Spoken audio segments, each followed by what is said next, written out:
আমি এই মুহূর্তে অবস্থান করছি দক্ষিণখান। যে জায়গাটাতে দাঁড়িয়ে আছি এই জায়গাটার নাম হচ্ছে মূলত দক্ষিণখান কেসি মেডিকেল কলেজ বা মেডিকেল হসপিটাল।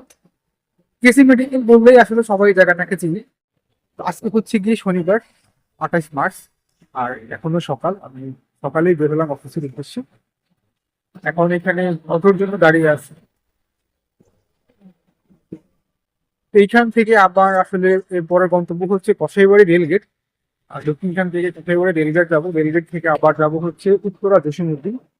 স্পেসিফিকলি ওটা জসীমউদ্দিন না, ওই জায়গাটার নাম হচ্ছে মূলত জসীমউদ্দিন ফুটওভার ব্রিজ বা অনেকে লোহার ব্রিজ বলে। আর ওখান থেকে আবার আমি যাবো হচ্ছে নোয়াখালী, নোয়াখালী থেকে গুলশানে। এইভাবেই প্রতিদিন আসা যাওয়া করতে হয় আমাকে। আর আমিও চেষ্টা করি আমাদের দেশের বিশ্ববিদ্যালয় দেখানোর জন্য। যেমনটা বললাম, এখন এখানে দাঁড়িয়ে আসতে হচ্ছে অটো। এই পাঁচটা চলে গেছে হচ্ছে কসাইবাড়ির দিকে।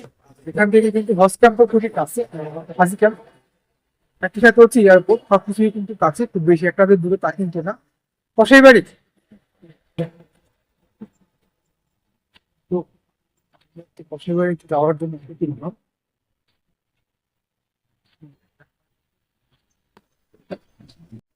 আমি এই মুহূর্তে এসে পৌঁছে গেলাম হচ্ছে কসাইবাড়ি রেলগেট। আর এখান থেকে আমার এবারের গন্তব্য হচ্ছে জসীমউদ্দিন ফুটওভার ব্রিজ। যেমনটা আপনাদের আগেও বললাম, আমাদের দক্ষিণখান থেকে কসাইবাড়ি পর্যন্ত আসতে সর্বোচ্চ সময় লাগলে 4 থেকে 5 মিনিটের মতো লাগে। কিন্তু এখানে সব থেকে বড় যে প্রবলেম সেটা হচ্ছে গিয়ে ট্রেন সিগন্যাল। আমি মূলত অবস্থান করছি হচ্ছে কসাইবাড়ি রেলগেট। আর আপনি হয়তো দেখে নিন যে মাত্রই একটা ট্রেন গেল, এখানে কিন্তু এখন সিগন্যাল পড়েছে। এখান থেকে যেমনটা বললাম, আমি এবার চলে যাবো হচ্ছে জসীমউদ্দিন ফুটওভার ব্রিজ। এখান থেকে হাঁটা পথের দূরত্বে খুব বেশি সময় লাগে না। আর যদি আমরা হেঁটে যাই তাহলে আমাদের সময় লাগবে 5-6 মিনিটের মতো। আর রিক্সা দিয়ে গেলে রিক্সা ভাড়া পড়ে হচ্ছে 20 টাকা। আমি আসলে এখন এখান থেকে হেঁটেই চলে যাব।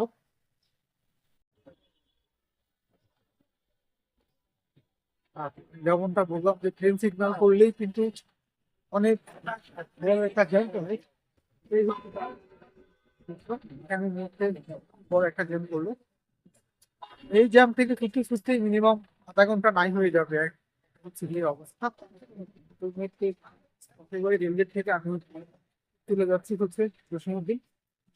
আমার এবারের গন্তব্য হচ্ছে জসীমউদ্দিন ফুটওভার ব্রিজ। এখান থেকে আমি যাবো হচ্ছে নোয়াখালী। আমি এটাই দেখানোর চেষ্টা করছি যে আমি দক্ষিণখান থেকে কিভাবে যাচ্ছি। মূলত এটাই হচ্ছে আমার প্রতিদিনের আসা যাওয়ার দিক। এই জ্যামটা কিন্তু এই মুহূর্তে অনেক বড় হয়ে গেছে। এবং যেমনটা বললাম, যেখানে একবার সিগন্যাল করলে জ্যামটা কিন্তু আধা ঘন্টার মতো সময় লাগে, আধা ঘন্টা, অনেক সময় 1 ঘন্টাও সময় লাগে। অনেক বড় জ্যামটা।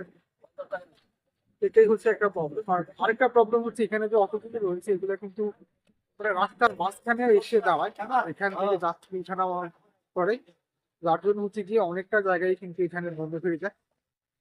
এটা হচ্ছে কি একটা ভালো প্রবলেম। আমি এখন হেঁটেই রওনা দিলাম হচ্ছে জসীমউদ্দিন দিকে। এই রাস্তাটা দিয়ে যখন আসলে হেঁটে যাই তখন কিন্তু ভালোই লাগে। কিন্তু কিন্তু সকালবেলায় এরকম সুন্দর একটা পরিবেশের মধ্যে দিয়ে হেঁটে যেতে কার না ভালো লাগে। আর এখন আসলে মনে হচ্ছে বৃষ্টি আসবে, বাতাসের মধ্যে ঠান্ডা একটা আবহাওয়া দেখতে পাচ্ছি। আর বাতাসটাও কিন্তু অনেক বেড়ে গেছে। স্যার, আমার সবচেয়ে বড় যে প্রবলেম হয় ভিডিও তৈরি করতে গিয়ে, বিশেষ করে আমি যেহেতু পাবলিক প্লেসে ভিডিও তৈরি করি বা ট্রাভেল রিলেটেড ভিডিও গুলো তৈরি করতে, তো পাবলিক প্লেসেই করতে হবে। এই ক্ষেত্রে সবচেয়ে বড় যে প্রবলেমটা আমি ফেস করি সেটা হচ্ছে এই গাড়ির গরম। আর এটা এডিট করতে গিয়েই কিন্তু আমার খুব ভালো কষ্ট হয়। যখন আমি এডিট করতে বসি তখন আপনারা হয়তো যারা নিয়মিত আমার ভিডিও দেখেন আপনারা হয়তো জানেন যে আমার গরমের কিন্তু অনেক প্রবলেম হয়ে যায়। আর এটার মূল কারণ হচ্ছে কিন্তু এই গাড়ির হর্ন গুলো দেওয়া। আর হর্ন তো আসলে কোনো স্পেসিফিক রিজন লাগে না, যখন মন চায় তখনই হর্ন দিয়ে দিচ্ছে। এটাই হচ্ছে কি একটা বড় প্রবলেম। এটা কিন্তু যে আমার প্রবলেম তা কিন্তু না, এটা আমাদের দেশের জন্য অনেক বড় একটা প্রবলেম হর্ন দেওয়া। আর এই হর্নের কারণে কিন্তু আমাদের কিন্তু অনেক ক্ষতিও হয়, বিশেষ করে মস্তিষ্কের কিন্তু অনেক প্রবলেম হয়।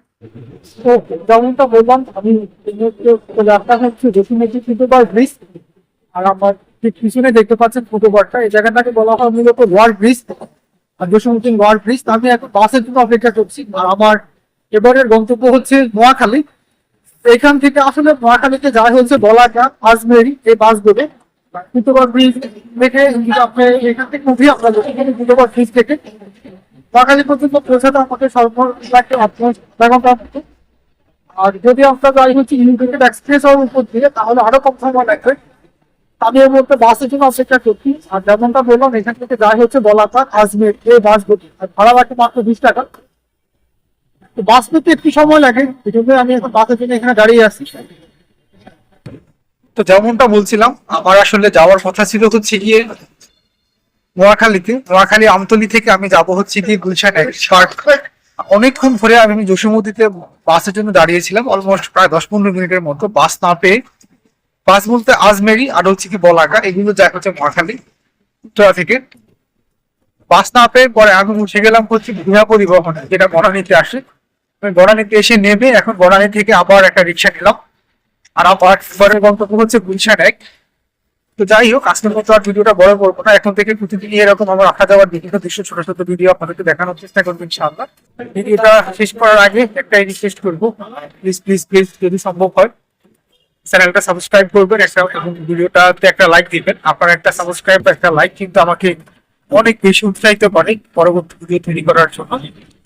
আর আজকের মতো শেষ করছি এখানেই। সবাইকে আবার ধন্যবাদ ভিডিও দেখার জন্য।